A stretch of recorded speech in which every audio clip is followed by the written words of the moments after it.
this week we will start medical imaging, and as I see from the images, from by drawing to photography and video. So BME is imaging has revolutionized. Of course, you can actually see how important it is. And basically, first images, we all know image representation of measurable properties that vary with. So I think we want to go over a little quick and focus on our discussion. So why don't you just, whenever possible, like unmute so that we can discuss. Let me see, Janice. Yeah, image is that vary with S position. Spatial position. Exactly, right. Image is basically like, for us, two-dimensional spatial information is contained. But sometimes when image, we take multiple images, then we can consider image, we can have even time information. And that spatial position provides a biological, Janice again? Exactly, structures, right. And powerful imaging modalities also provide, Janice? Functional. Exactly, functional information. So when we are talking about imaging, in general, we have to kind of distinguish between structural imaging versus functional imaging. Or we can also call it in more medical term, medical imaging, anatomical imaging versus, let's say, another functional imaging. So these distinctions are very important depending on what question we are asking and what kind of imaging modalities we are using. So especially structural imaging or anatomical imaging is easy to understand because it gives the structure, the shape, morphological imaging, morphology. However, function is a little more tricky, but in the end, what matters is function, right? So we care about like the biological or medical processes, or even the physiology of the object or the organs in the end. So this is really important, but it has a very much broad meaning. So for example, we call function as a molecular process or molecular distribution or cellular process or biophysical process, or you can refer as a functional information.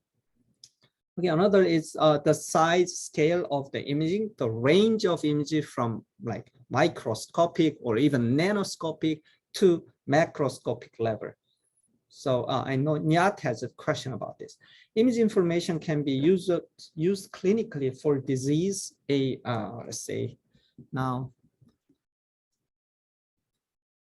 Janice again. Diagnosis and treatment. Exactly, for monitoring of the treatment. So yeah, I think we will go through quick for this once you already watched it. So example of imaging with new technology, let's say Anyat.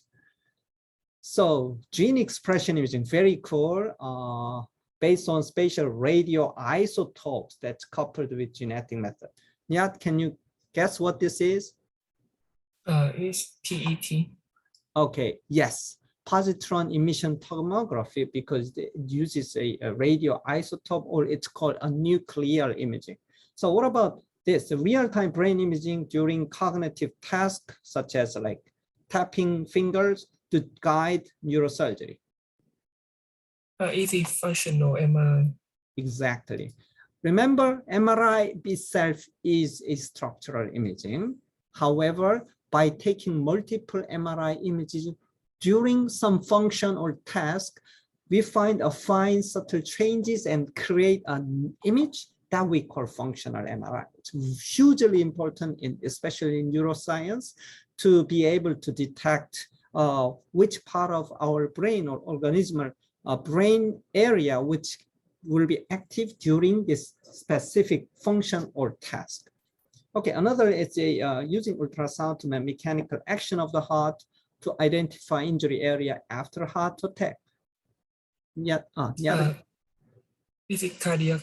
Exactly, right. Cardiac ultrasound. So this is also kind of a functional imaging, right? So these new technologies allow essential tools in our medicine, because this provides a spatial mapping, enabling our physicians to localize biological phenomena being examined in space and time. So these are an examples. You can actually see how exquisite these images are. It's actually coming from X-ray CT, and this one is in fMRI, but it's a little unclear, but you can see this bigger pixel over here. This usually we overlay with a color scale so that we identify this area during, let's say, something like visual stimulation is coming and which part of the brain is lighting up. So that's MRI. And this one has a poorer image. Also, this one will provide more colorful scale.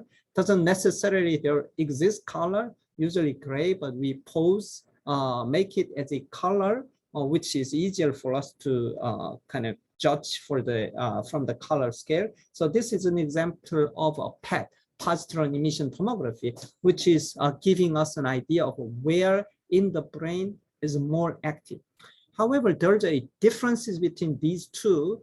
fMRI is more of a you do the task over and over because its signal is very weak.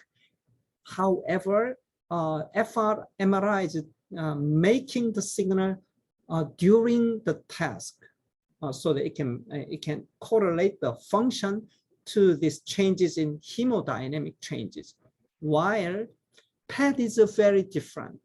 PET, it gives a contrast agent into the patient, like inject, and then afterwards the PET will accumulate into the part of the brain or body, and that radioisotope distribution will come out as a contrast. All right, so in that regards, it's a little bit different ways of a imaging modality. Apart from PET is radioisotope, so this is a ionizing radiant use. MRI is a very safe technique compared to this because it doesn't involve any radioisotope. So let's go back to your question. Soyeon, PET, MR, X-ray are all exposed to radioactivity, but can these radioactive exposures affect human body? Where's the Soyeon? Oh, oh my gosh.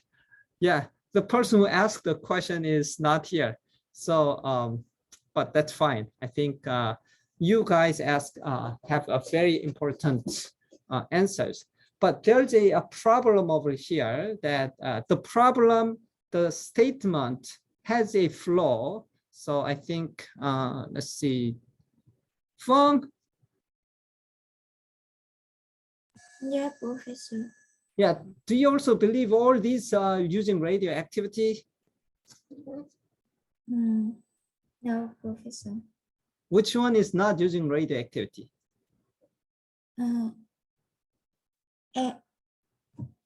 MRI.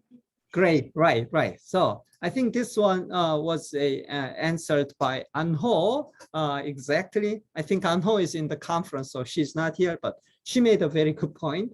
Only PET, X-ray, CTs are exposed to radioactivity, exactly, but not MRI. Good. Of course, radioactivity, we don't like radioactivity because it can cause a mutation in our body DNA, and potentially it will lead to a potential cancer risk. Okay, so this affects human body. So we don't prefer to use it in children because children has a long lifespan. Maybe the very old people, maybe don't care about the potential for cancer development. Or pregnant women, of course, we want to protect the fetus or the baby, right? It can affect development and causes gene mutation. So I think that's a good questions and answer. Let's see. All right, so now let's move on to creating an image, right? So before, let me see if I think I was also looking for, okay, yeah, okay. So we start from the fundamental basics of understanding what is an image, right? And how we create an image, okay? So this is an example of image like ultrasound image, but what's very cool is you see this overlaying colorful ones. This is really, ultrasound itself is also a basically morphological imaging or structural imaging. However, ultrasound can be made a very fast imaging. So during the imaging, the changes in the body, we can convert it into a functional imaging. For example, this is a good example. We made a color, like depending on whether the flow is coming onto towards you or away from you. Because this is like, I guess this is more like heart image, then there are flows in and out, then you can use the tool of a Doppler effect, then you can create this functional aspect. So this is like a ultrasound functional vascular blood flow imaging. All right, so how to create an image, how we can get this image from the beginning, we do need an energy source. Okay, for example, we can use an electron, ultrasound like here, or optical imaging uses light, X-ray imaging uses X-rays, or radio waves can be also used. And that we want to extract the information from the target, okay, or tissue. So that has to interact with the target. That interaction, in fact, provides us an information such as this, a body, and that provides a information, or we call it a signal. For that, in general, we do need some of this tool, which is converting that signal into our measurable form, such as a voltage signal. So that we call like, you know, one energy form to another energy form, that we call in the general, we call a transducers, right? So sometimes we need, and it's necessary to introduce, let's say, Tami? Contrast Material. Okay, great. Yes, yes. So it's very important what Tami said. Contrast material into the subject to highlight a particular structure or function. For example, barium sulfate for computed tomography. So the concept of contrast, this is a determining factor for image. Without contrast, you cannot see anything. Okay, so contrast is the most important. Even let's say if you are an artist, you want to make a drawing for nude, and if there's all the light, it's very hard to draw a human body because you don't have much contrast. However, if you have a nice proper illumination, that makes our body shape with these shadows, that gives us a contrast, and that makes us to perceive and gathering information of the morphology or the information for the object. Okay, so this one is an example of use of contrast agent. This is more for finding out problems in the gut, and this bright color actually gives us a contrast that if something's going wrong, we can actually easily identify. Okay, for that, there's a questions by Hamza, and transducer converts signals into voltage form. So how can we convert voltage into an image? Okay, very good question. Hamza, can you explain a little more, like in what part is actually confusing, or you are pointing it out? Yes, actually, topic is about imaging. So I was thinking that we need to convert voltage into image. Mhm. Maybe all we need to imaging. That's why I am confused that as we need to convert voltage into image, or we can indeed extract direct information from voltage.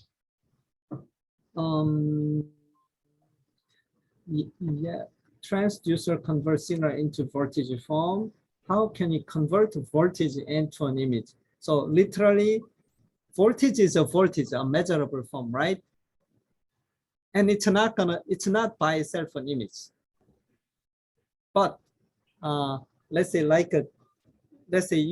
we have this digital image, then each point of this in space provides a voltage value, and you map the voltage value based on the high and low. The value you convert into something like this contrast, bright to the dark, and you form an image.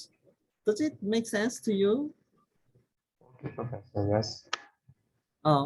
Okay, so but I think this is actually very fundamentally important question, especially what Hamza is mentioning is mostly a digital imaging, because usually in digital electronics we utilize the voltage. We can read voltage very easily, so-called A to ADC, or analog to digital converter, so that the analog voltage you convert into digital form, and each pixel you actually get the value, and that forms into an image when it's displayed in total two-dimensional.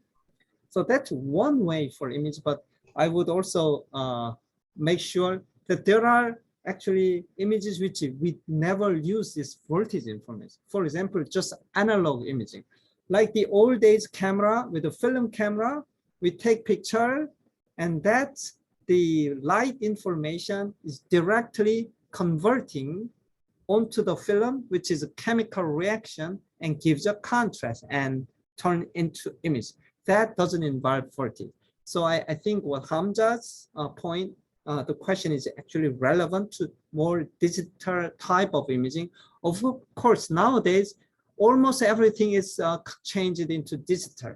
So even, for example, when like years ago, when we take an X-ray imaging, when you do a checkup, you take this chest X-ray, we used to have a film, analog film. It doesn't involve voltage.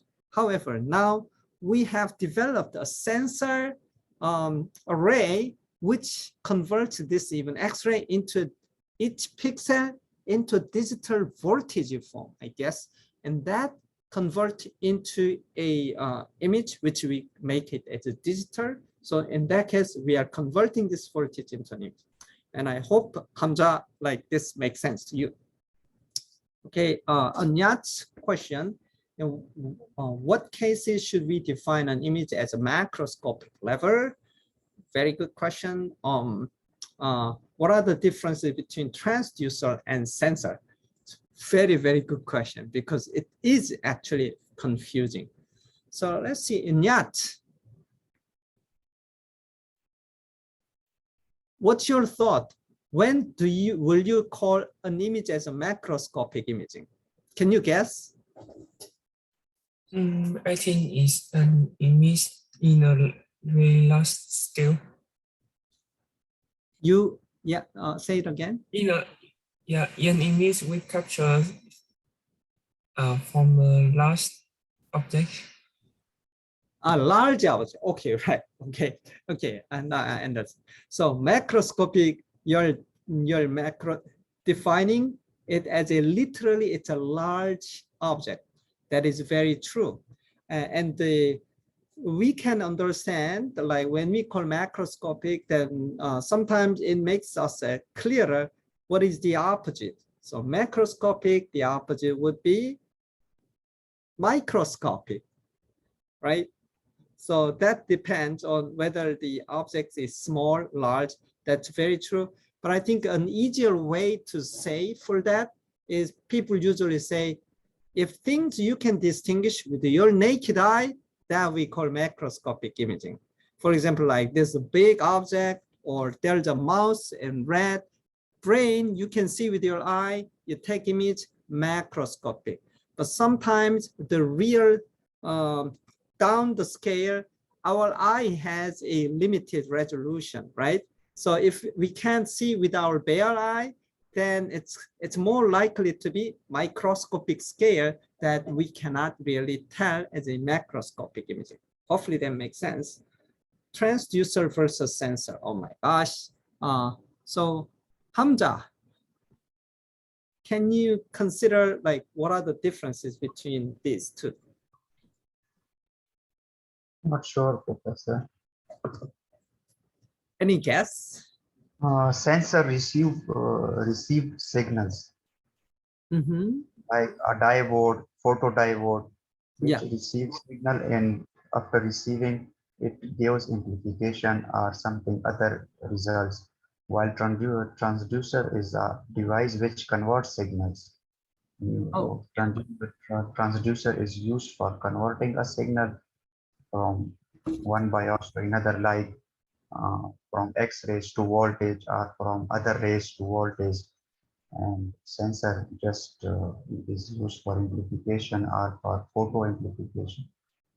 okay. I think Hamza is pointing out very important aspect of the sensor and transducer, especially transducer, a device that converts one form of signal into another, usually like voltage, right? And a sensor is more like general. So the reason why I think it's kind of good question is there's overlapping. Even if you look at like Google search, you will find out like this aspect. Okay, so I think this would be good to actually go through a little bit regarding to Hamza's question first. How can it convert voltage signal into an image? For that, I think this Quora answer might have. How are electrical signals converted into images, and usually in a computer, because it's more relevant to digital imaging, right? So first of all, I think it is Hamza's question. Let's say that transducer converts signal into voltage form. So first we need to have some transducer converting the image information into a voltage, right? And that will be read by ADC or analog to digital converter. So this is, I think, the most important because it converts into a digital format. And especially for imaging, we are not talking about just one point.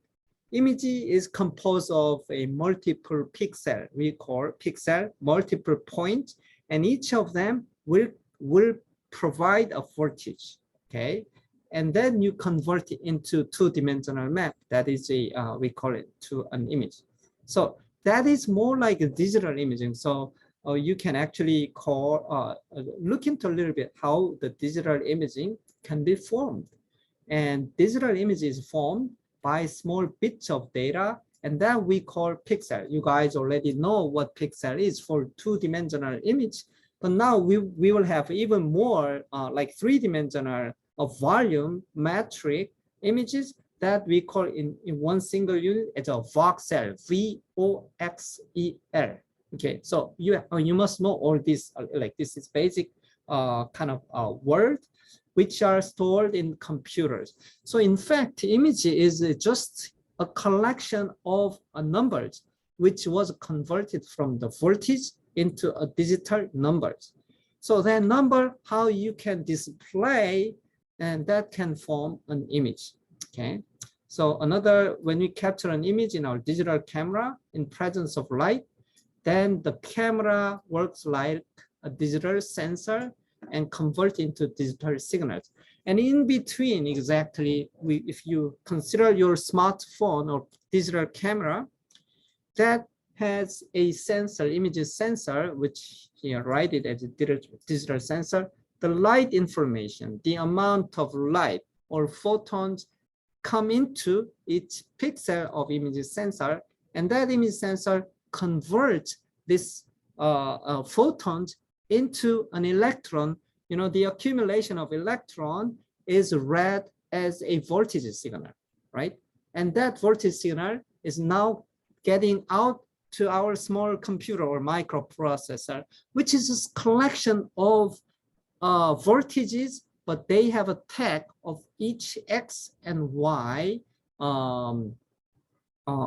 X and Y locational information that can be used to generate a nice two-dimensional images. So I think that's what you are asking, and hopefully this makes sense.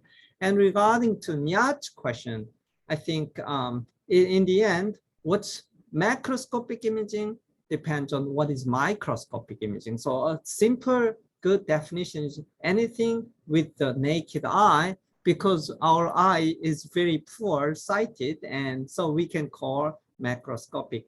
And the microscopic level includes which even more smaller, which usually you cannot see with your naked eye. I think this is a simple like answer for that. However, I think these definitions will vary depending on the field of interest, right? So that I think it's important. So it's more like relative. So we don't have to take this as an absolute like definition. Okay. So for example, microscopy is for us to improve our vision to look at microscopic world. So those images we call microscopic images. Okay. Right. So I think that makes good sense. And there's a very interesting question by Nyat about transducer and sensor.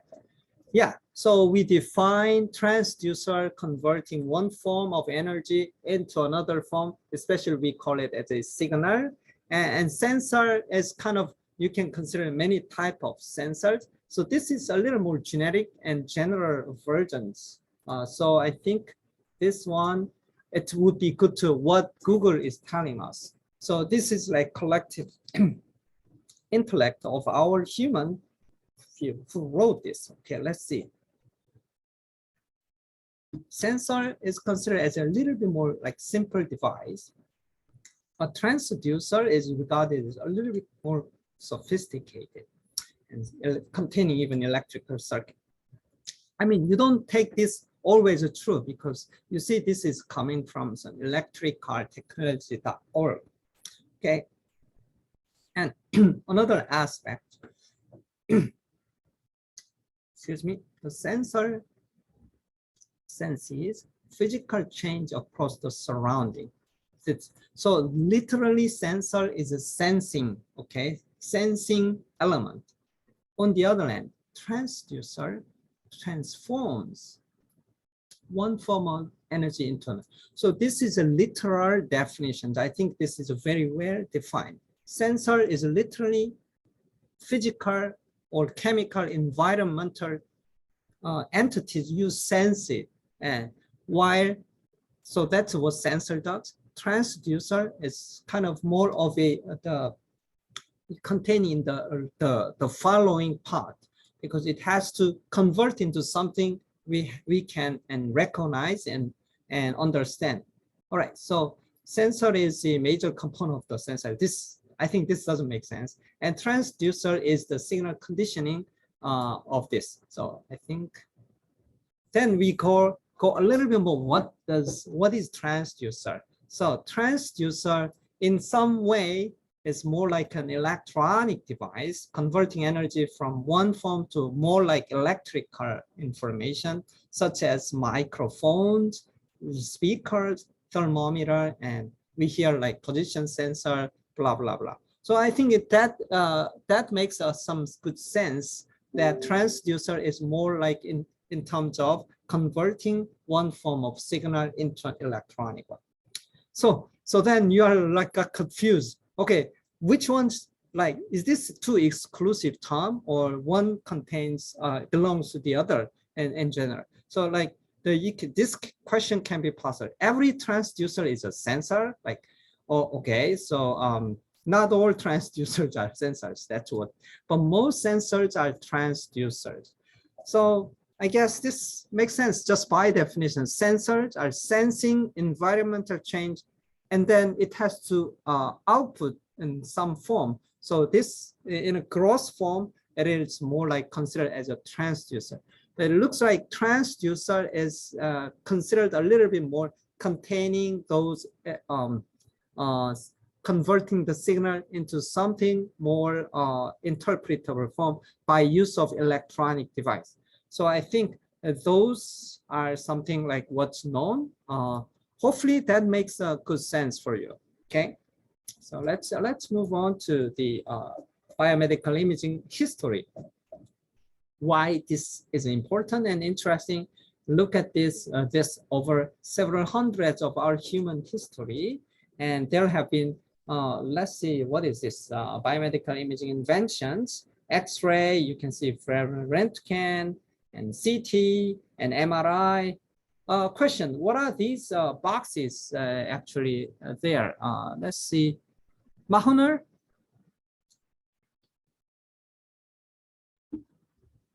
Are you there listening? Yeah, can you guess what these are? boxes actually. Why did I put these boxes over here? They were involved in the development of these techniques. Excuse me? Is that these persons were involved in the development of these techniques? So this is very important, right? All right, maybe I don't know. Anho. Can you guess what these boxes, like X-ray, CT, MRI? They are the inventor of the technique. Exactly why, but why out of the other photography, endoscopy, confocal microscope, SPEC, these are different?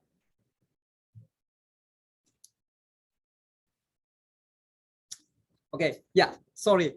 These ones they got Nobel Prize out of their invention. So the reason why I put it here is, hey, imaging technology is so important. It revolutionized medicine.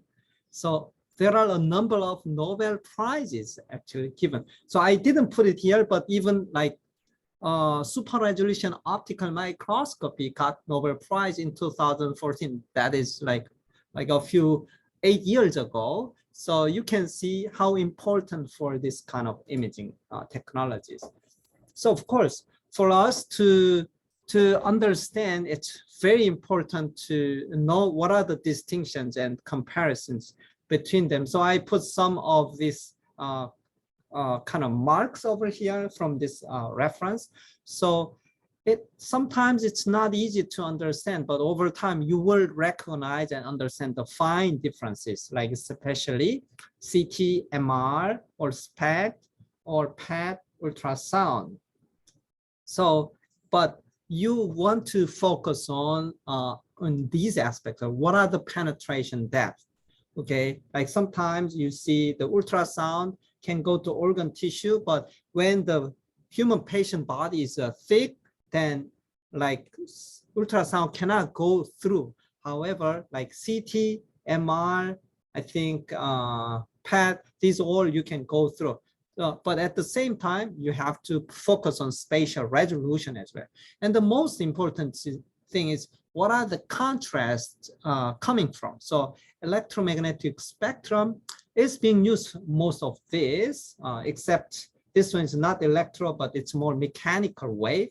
But definitely the rays and waves are used for this. And so X-ray is being used for CT, radio waves are used for MRI, and that is, okay,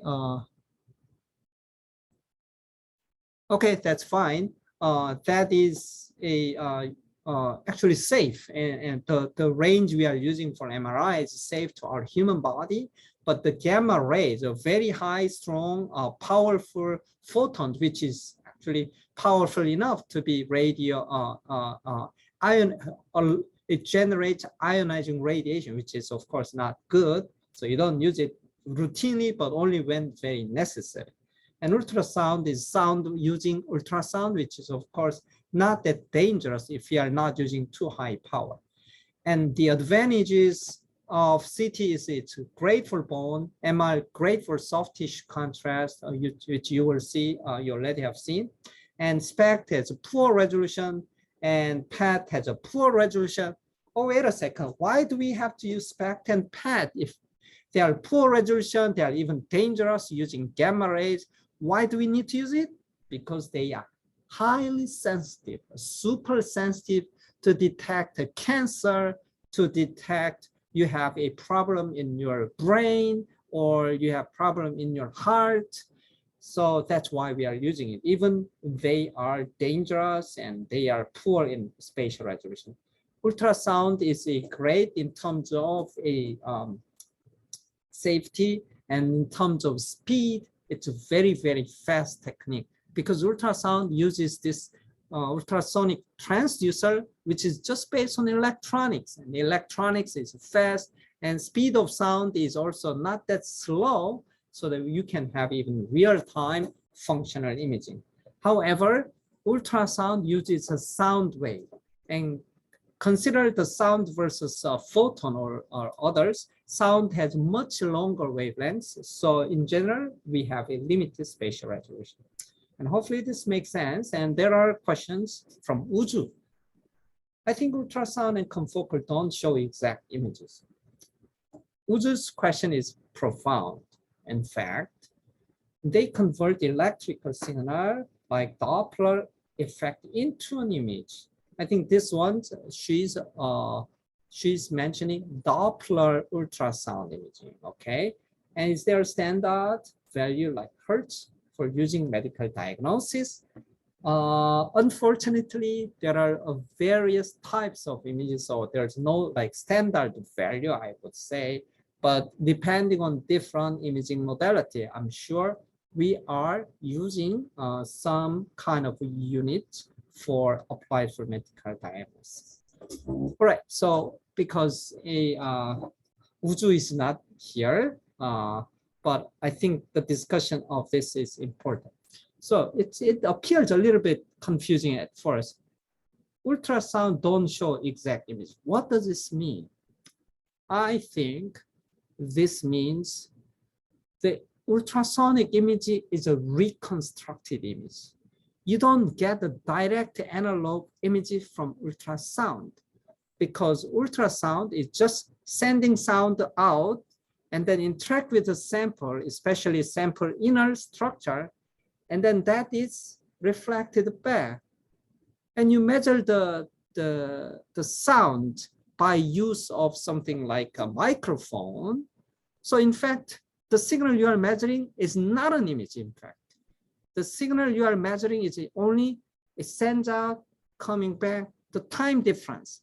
However, that time difference contains information of the structure of the sample so that you can back calculate point by point, or more precisely, layer by layer. You actually gather information of their spatial localization, so that number or that distance you compute and you display into a nice image. So in that regard, what Uju is saying, ultrasound don't show exact image. Very true. However, we convert and reconstruct into an image, which is what we can perceive and analyze easily. Likewise, confocal microscope.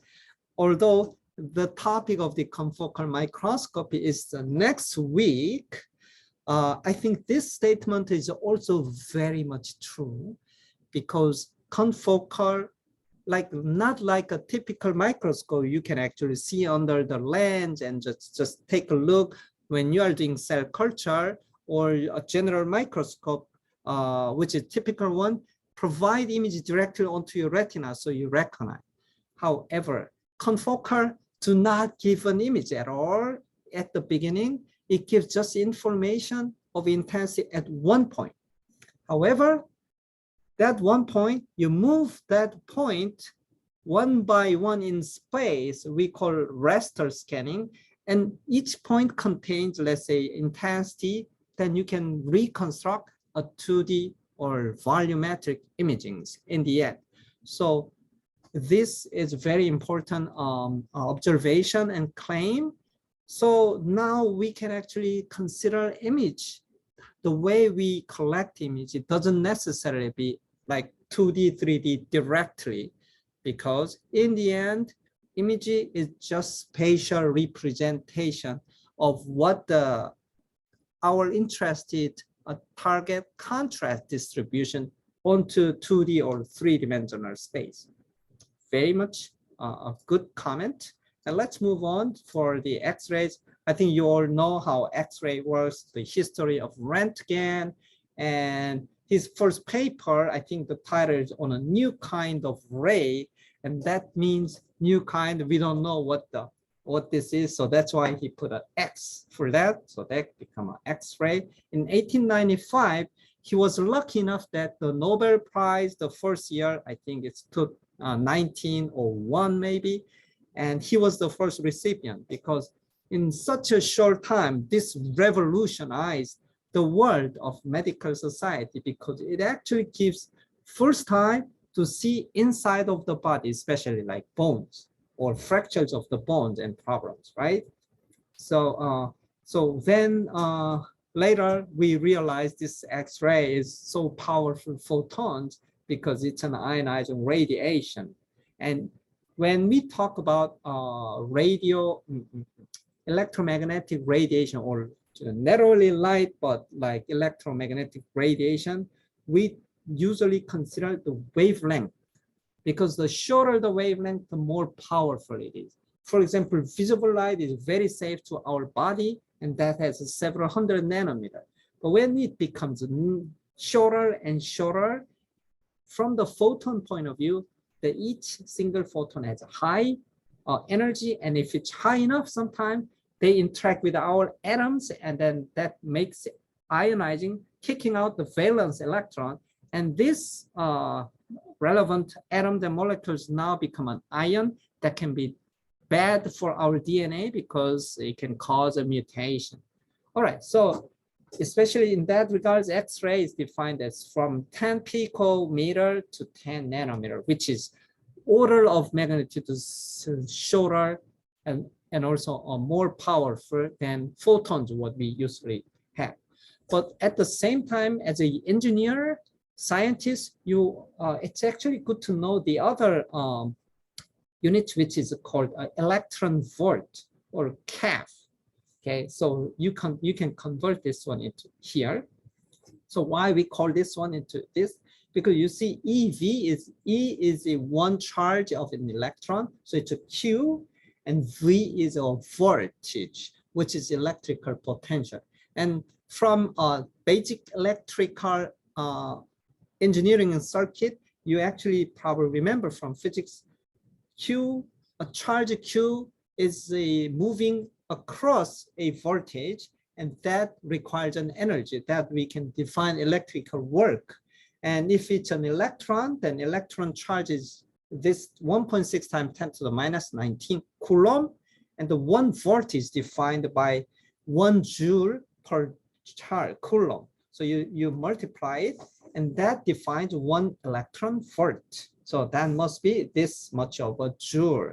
So this is about the single photon energy is represented, and especially nuclear medicine, we are using this unit. For example, like PET, we are using like 512 keV of this gamma ray, which has this amount of energy. So this is a useful information. And okay, see, property of X-ray for imaging human body is a X-ray is so strong that it penetrates with partial absorption. I think you already saw the answer, so that's called translucent, meaning that it's not completely transparent, but also it's not completely opaque, so that X-ray, we can call it as a translucent. All right, so conventional X-ray is this discussion like this, you already know. The image on the film or other detector is a, let's say, Yundami.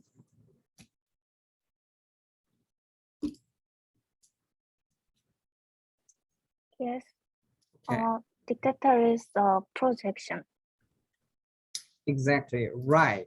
You are actually having a projection image for the conventional X-ray, like CXR or chest X-ray. So we use it for bones, cavity, and teeth.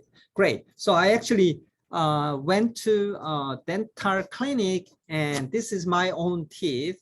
I think it's fascinating. So actually, this one gives us an idea.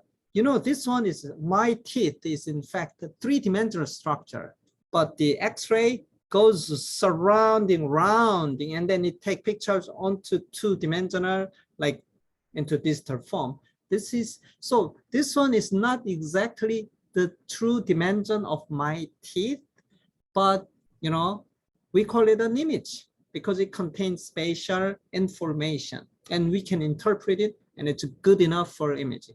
So I think this is a good example of how medical imaging works, especially in like conventional X-ray. So here comes the Soyeon's question. Can we use X-ray to figure out problem joint between the bones? Good question. And Janice,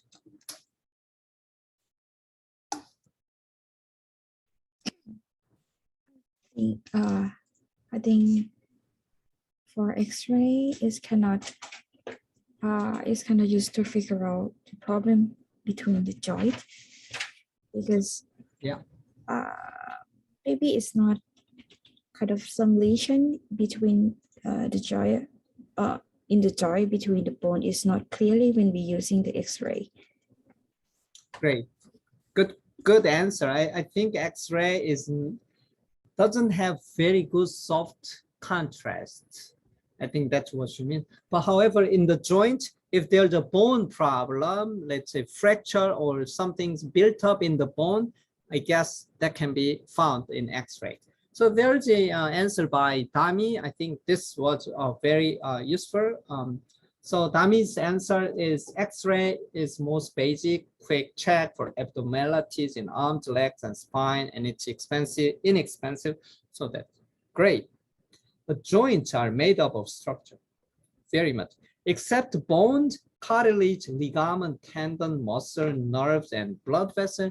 They are like kind of soft tissue, so we don't have very good resolution or contrast for the X-ray. So that's why this may not be that much useful, but as Dami said, if it would be MRI more suitable. It's a great answer, but MRI, the problem is usually more expensive in general. Okay, so conventional X-ray again, and this is a chest X-ray. You know that in the Corona era, many people got this X-ray, chest X-ray, because it's kind of a cheaper and quick.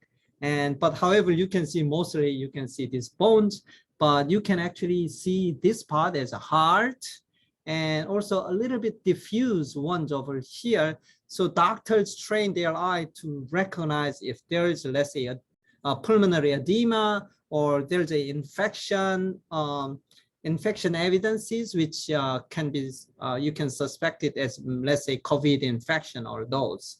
So it's actually helpful. However, it's not easy to interpret. So the reason is X-ray has a poor, let's say, softish contrast. And this is totally depending on the X-ray is so powerful, it penetrates the body. But during the penetration, if there's a bone, there's more absorption. That gives us a contrast.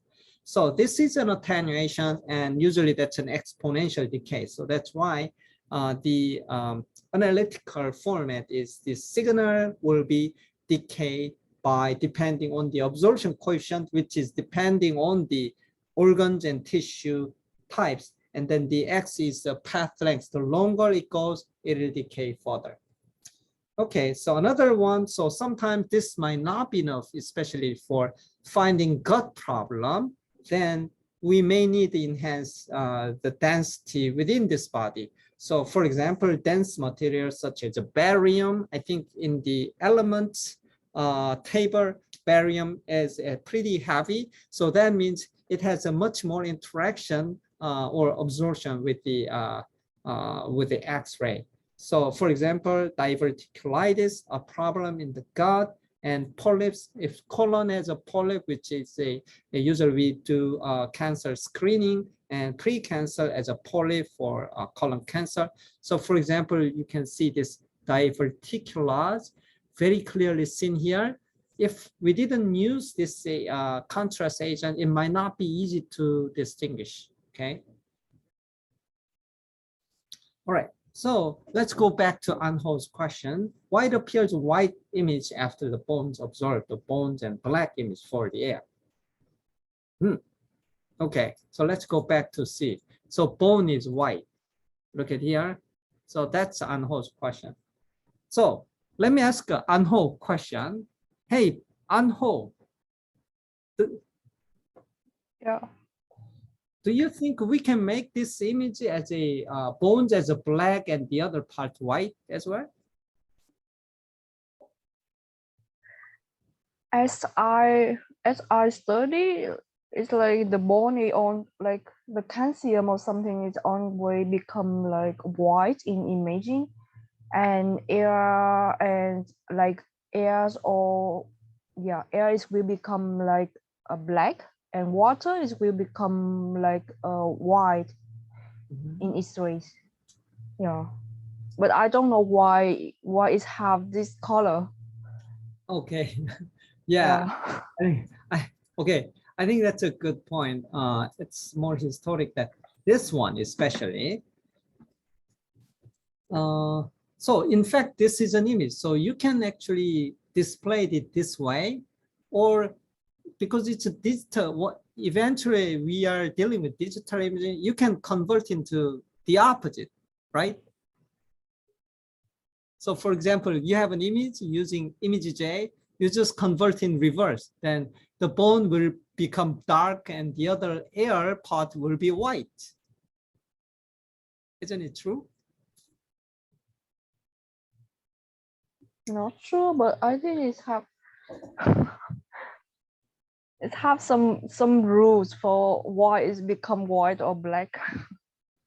Yes, yes, that's very true. So let's go back to the original conventional X-ray. Conventional X-ray is you shine X-ray through the chest. On the backside, we have a film, which is the kind of chemical changes depending on the exposure of the X-ray, right? So I think this is a traditional, let's say, analog X-ray. Then you can see when the X-ray goes through, when it interacts with the bone, okay, then the X-ray amount will be, there's a more absorption because bone, as you say, contains calcium and there's a lot of more hard material which interacts more with an X-ray, so it absorbs more. Less X-ray is eventually hitting the plate or sensors, and then that gives this a whitish color. That's what I think. Okay. On the contrary, if there's nothing more like soft tissues, there's a more X-ray getting hit on the film, and it becomes dark. So this is my guess of the original. So where comes this contrast? However, this is kind of gray level or analog or gray level signal. So you can always convert into the opposite color too. So here what matters is really contrast. I would emphasize the contrast and the physical mechanisms why this happens. So after bones absorb bones and black image for the why it appeared, I think that the original reason was the interaction of X-ray and the absorption, as we already talked about here. Then mu is higher in the bone, the mu is lower in the air or soft tissue, if we get into try to explain it. But let's look at this one, diverticulus. This one we use a barium for anemia. We all like drinking anemia. Let's say that barium is there, and this is a very heavy kind of material that X-ray will have more absorption. Look at this. This is not white anymore. This is black. And so what this one, I believe this is inverted the original type of image. You see, so in the end, it doesn't have to be white for the bone. This is our choice, especially when we are dealing with the digital imaging. I think it's probably fixed true when we are dealing with analog film. It's always true, but from digital point, when we convert the image into digital, the black and white now actually doesn't really matter. It's our convention, whichever is more convenient and clear to us. And I think Jenny's answers, I think explained, which is good. And we can move on. Jung-Yun ask another question. When there's a problem with the bone muscle junction, what's more convenient between X-ray and MRI for diagnosis? Very relevant question. I think it's interesting question because it's talking about bone muscle junction. The bone can be seen very easily with an X-ray.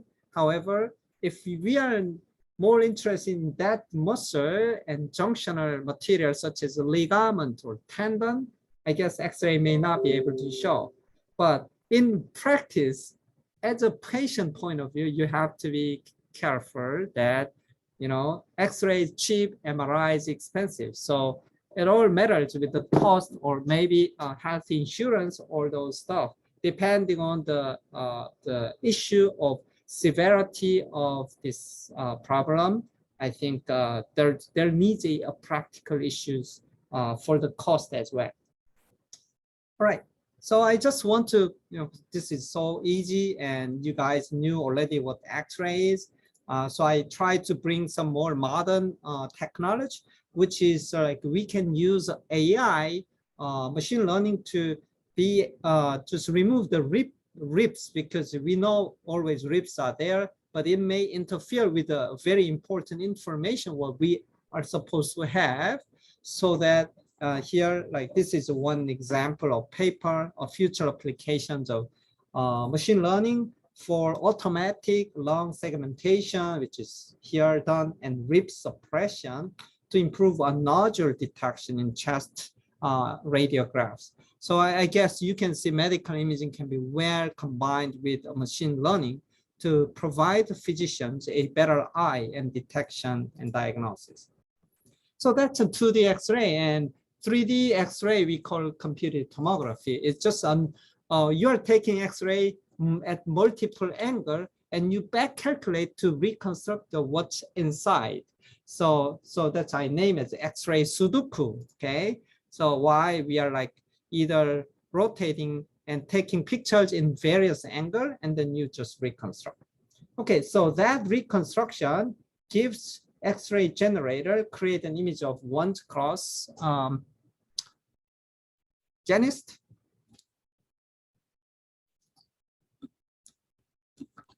This cross section. Exactly, cross section. And but in the end, we want to have three-dimensional reconstruction, then you can have this one slice and move on another slice to generate a 3D. But this may need a like kind of continual stop and go. So you may develop a helical staining or spiral scanning. While scanning, you are just moving the patient continuously, so that may make it even faster, but you have to reconstruct it anyway. So this is an example of CT image of your brain. You can see a bones at super high contrast, while you can see still like this ventricle, this, it's hard to distinguish between gray matter and white matter, but you can see some abnormalities. So if there's a big tumors there, you may be able to find out CT, okay? But the CT with a good contrast agent, for example, like this one, vessels are injected with a contrast agent, then you could actually reconstruct a super high detailed three-dimensional aspect. So not only the bone, the vascular aspect as well. So that's great. And that why it's possible? Because X-ray has a very short wavelength. So in principle, it can give you a high resolution as well. Okay, regarding to that, and Soyeon's a very practical question, why we administer contrast agent? Obviously, I wouldn't love to have contrast agent because it has a potential issue. For especially when you're injecting into your bloodstream, you're injecting some foreign material, then potentially you may get like immune response, which may be devastating. However, maybe anemia, such as you can see the GI tract, which is technically outside of our body, which may be a little more safer side. All right, so I think Janice have a very good answer for that. Contrast, depending on clinical question being asked, of course. If you are suspecting diverticulitis, you may have to use this contrast agent. All right, so the Jonghyun has another question, and degree of exposure to radiation. What's the recommended number of shots of X-ray CT for a person per year? Very practical question. In fact, in the past, there was the same question. You can actually Google it very easily. You find out like X-ray, but CT is, as you see, multiple pictures of X-ray. Of course, radiation exposure is much higher. So obviously nobody wants too much of radiation exposure, but when you are dealing with an abrupt condition of, let's say, bone fracture, you have to figure out what's going on. If you are an emergency, maybe you have to use it. So in general, like there's a kind of safety limit or the information of radiation exposure to a patient when you are doing the CT. But this is really about different aspects of risk versus a benefit. Okay. So another question by Anho is both CT X-ray use the same mechanism to create image. Yes, mechanism is the same, but in CT we can see soft tissue with the gray color, but in X-ray we can't see. I think it depends on the amount of contrast, but CT uses a lot more number of exposure. So I think in the end, you got more exposure, you may have a better contrast. That may be why it appears that in CT, you may have a more better soft tissue content. That is my guess. So, and also Mahunor have a good answer for that too. But in the end, what are the modern world research for this is actually where people are trying to reduce the dose of CT, still maintaining high quality by use of such as machine learning or with the aid of technology. We want to reduce the physical X-ray radiation exposure as little as possible. But in general, little energy coming in usually have higher noise or lower signal to noise ratio. So it's always a trade-off. And we hope that technology such as AI may help us to optimize even further. So hopefully that makes sense to you. Let's move on to ultrasound imaging. Characteristics of ultrasound is based on the propagation of high Yundami. High frequency sound. Actually, high frequency sound wave. High frequency means ultrasound, right? And fast, it's a fast wide structural and dynamic imaging in. Then we can do something like Real time. exactly real time is possible and safe. We know, but the limitation is, yeah, ultrasound needs a sound to transmit. And if there's a very hard material such as bone or very soft material such as air, then it become a problem because we assume our body is composed of all water, and based on that, we know the speed of sound and we measure the time difference. And however, when there's a water, like our tissue contains majorities of water, so it's a very good. But if there's a bone, like bone has a very fast sound speed. But if there's air cavities, such as our lungs, okay, then the sound will slow down. So our calculation doesn't match anymore. That's why we can image through, especially you don't hear ultrasound in your brain because there's a big skull blocking the ultrasound, okay? So, and also lungs. That's hard for us to do. Image generation, as Uju pointed out, this one is all reconstruction. And structural detection, basically we are using echo of sound waves that bounce off.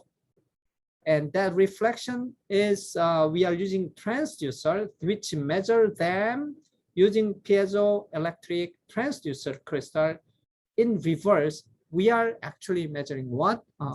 Tami again, can you guess? Travel time. Exactly. We are only measuring the time difference. And by knowing the speed of sound, we can reconstruct. And actually, Tami asked a question, pass through the body, adipose. Pregnant woman is very obvious. There's a problem. And checking baby with ultrasound. Yeah, I think this is probably a very practical question. And Mahonor put an answer for that. I think she says, yes, like obese. So the problem of maybe ultrasound imaging for very obese people, obese means you may have underlying fat underneath the skin. So the fat sound transmission speed might be different. The other like muscles are different. So it might cause an interference and distortion. I think that probably is true from the Mahoner's answer. So, but I guess you can use a different kind of a transducer. For example, when you are taking ultrasound, be watching like what megahertz they are using. So very deeper one, they use a lower, like 1 megahertz, 2 megahertz, which has actually poor resolution. So it doesn't matter much while it goes deeper. While you want to see like carotid artery detailed at the right superficial structures such as blood vessels and carotid artery, they use higher, let's say 5 megahertz or higher ones, which has provides high resolution while it cannot go very deep. So depending on, you can choose a different ultrasonic transducer. I think this principle also applies to maybe obese persons finding out the examining the internal organs, including the babies. All right. So the spatial resolution is determined by the time of flight. Okay, as I said. So why it become a problem? In some cases, because we are assuming ultrasound speed of sound in the tissue, like water, as a like 1.5 kilometers per second. However, in air, it's way slower, and in bone, it's actually way faster. That's why ultrasound doesn't work with this air or bone. And I gave you a self-test. You can actually do it. Very easy calculation. You send the ultrasound and come back. You find the time differences. Okay, for example, abdominal wall and aorta, if it's 6 centimeter deep, you send the ultrasound wave and you measure the time of coming in. Is of course the time is a distance over the speed, which is here, and you can find out the time difference is tens of microseconds, and that is exactly the easy way to measure with our electronics, because our electronics can measure usually gigahertz. You see, your phone has a 1.5 or 2.4 gigahertz. That means gigahertz means 10 to the minus 9 second or nanosecond.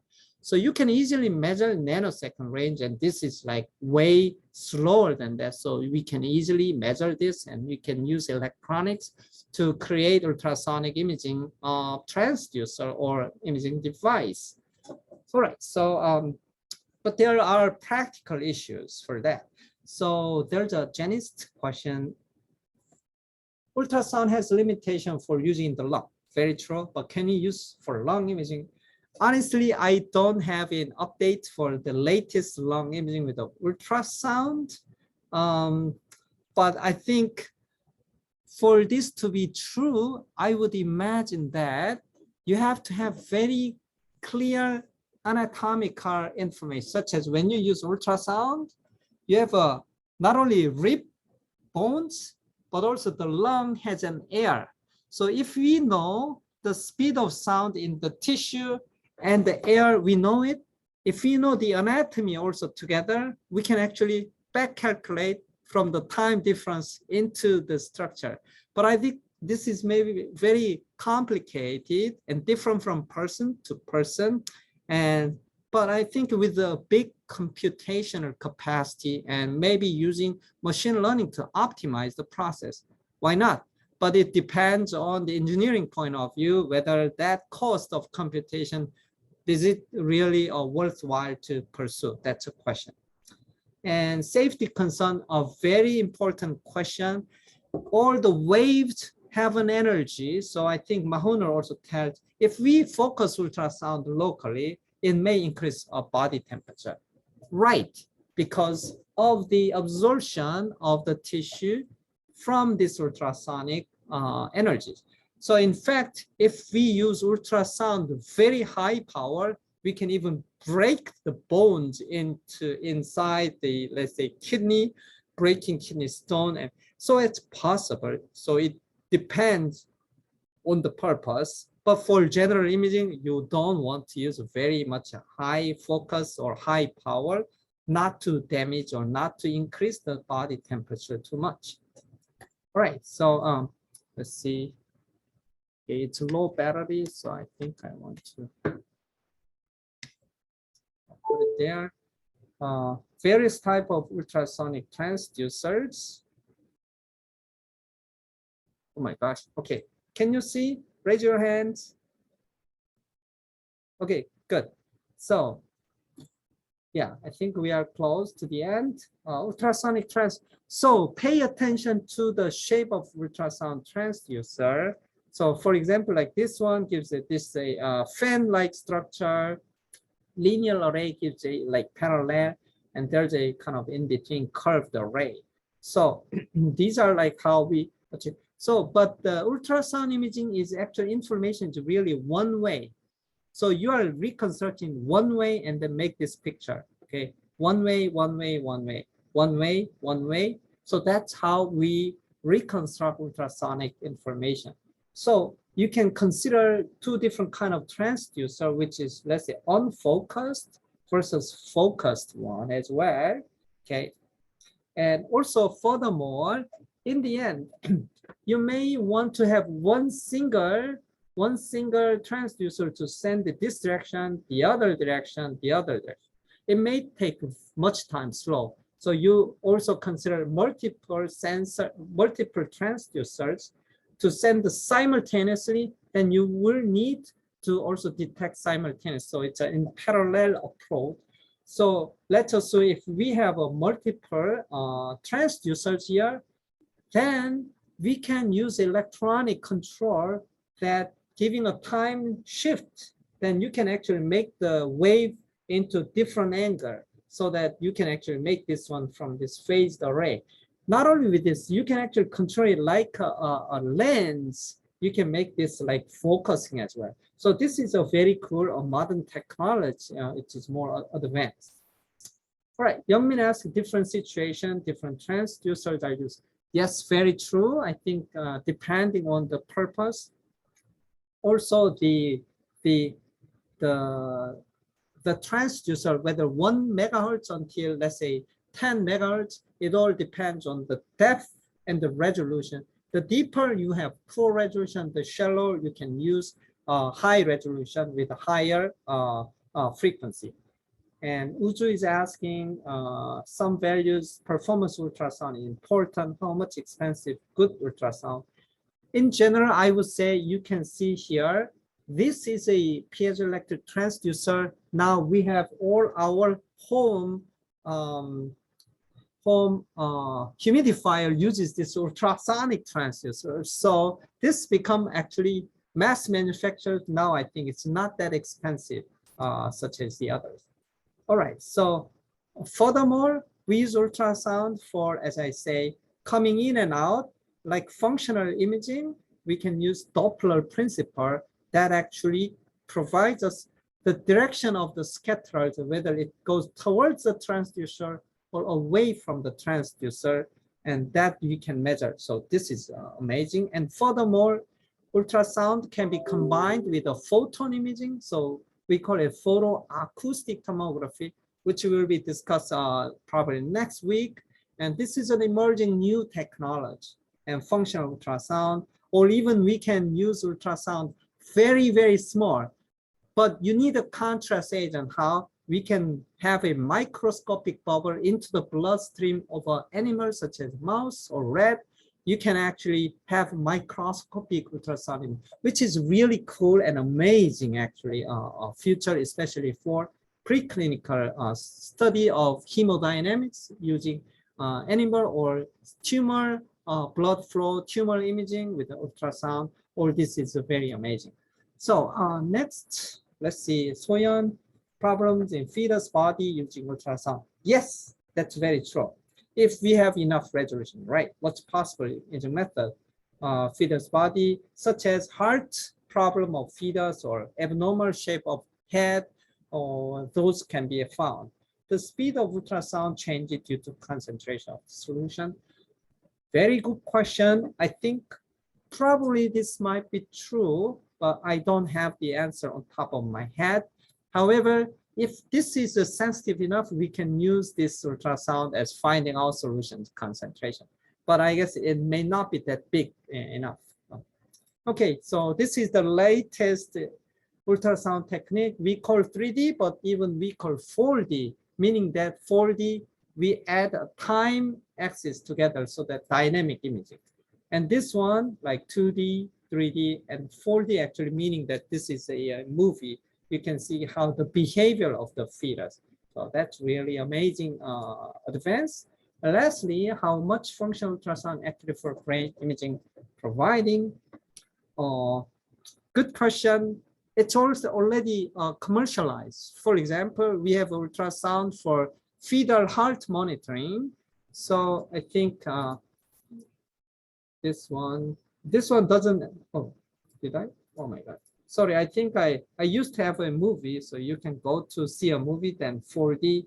So you see the resolution might not be super high, but the functional ultrasound, especially for baby's heart, if there's a, let's say, heart problem for ejection, like stroke volume, all these can be monitored by the functional ultrasound. So I do know this, and the accuracy, of course, there's any measurement has a accuracy limit. But if that's good enough for finding a significant one, I guess that's why it has been commercialized. So this is the really last one. And I think this is now the technology, especially signal processing technology, has been better. The question is, hey, we saw that multiple transducers being used to generate a phased array ultrasound, such as this one, which is great. But if you can see there's a multiple AD converter, multiple signal processing, which may be costly. So obviously you can consider, is there any other way, such as even one single AD converter, but if you can make this one like random shapes, and then you can detect it, then this is so-called a technology called compressive sensing, or in this case, compressive image. So in fact, this complicated one is great, but it may be costly.